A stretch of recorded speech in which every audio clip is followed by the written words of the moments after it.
اعوذ باللہ من الشیطان اللعین الرجیم بسم اللہ الرحمن الرحیم الحمد لأہلہ والصلاة علی اہلہا اما بعد ماہ شعبان المعظم، اس کے فضائل، اس کے اعمال، اس کی برکتیں اور رحمتیں، اور بالکل آخر میں اگر اب بھی انسان نے روزے نہ رکھے ہوں تو اسے چاہیے آخری 3 دن ماہ شعبان کے روزے رکھے اور اسے پھر ماہ مبارک رمضان سے ملا دے۔ راوی نے ملاقات کی امام رضا علیہ السلام سے، اور آپ نے استقبال ماہ مبارک رمضان کا طریقہ، ماہ شعبان کے اعمال، دعا، تلاوت قرآن اور صیام اور روزے رکھے جانے سے بیان کیا۔ انہی دعاؤں کے ساتھ مناجات امیر المومنین میں ایک جملہ آپ کی خدمت میں،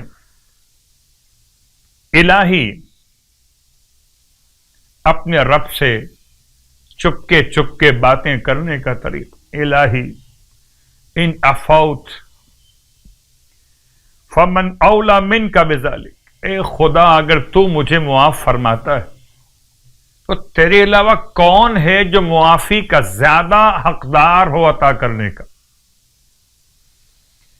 وَإِن كَانَ قَدْ دَنَا أَجَلِي وَلَمْ يُدْنِنِي مِنْكَ عَمَلِي، اے پروردگار اگر میرا وقت پورا ہونے کو آ چکا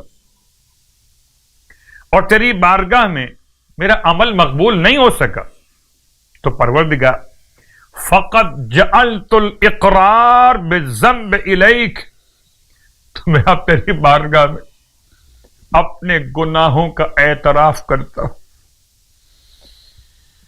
وسیلتی، اور اسی اقرار کو اپنا وسیلہ قرار دیتا ہوں۔ اے خدا میری فریاد کو مقبول فرما۔ ماہ مبارک شعبان کی آج کی رات کی نماز سرکار ختمی مرتبہ صلی اللہ علیہ وآلہ وسلم ارشاد فرماتے ہیں، آج کی رات کی نماز 2 رکعت یعنی کہ شب 27 ماہ شعبان 2 رکعت نماز پڑھی جائے گی آج کی رات میں۔ ہر رکعت میں الحمد کے بعد سورہ سبح اسم ربک الاعلی یعنی کہ سورہ الاعلی 10 مرتبہ پڑھا جائے گا۔ خداوند عالم اس نماز کی برکت سے نماز پڑھنے والے کے لیے 1 ملین نیکیاں یعنی کہ 10 لاکھ نیکیاں لکھے گا، 1 ملین گناہ مٹا دے گا یعنی 10 لاکھ گناہ مٹا دے گا، اور پروردگار اسے 1 ملین سے بھی زیادہ درجات اس کے بلند فرمائے گا۔ اللہ اکبر۔ اور اس کے لیے اس کے سر پر نور کے تاج کو رکھنے کے لیے فراہم فرمائے گا۔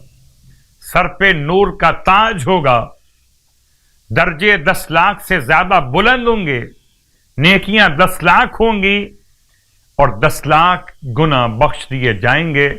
گویا آج کی نماز ہمیں بنائے گی روز قیامت کا ملینر، اگر بننا چاہتے ہیں۔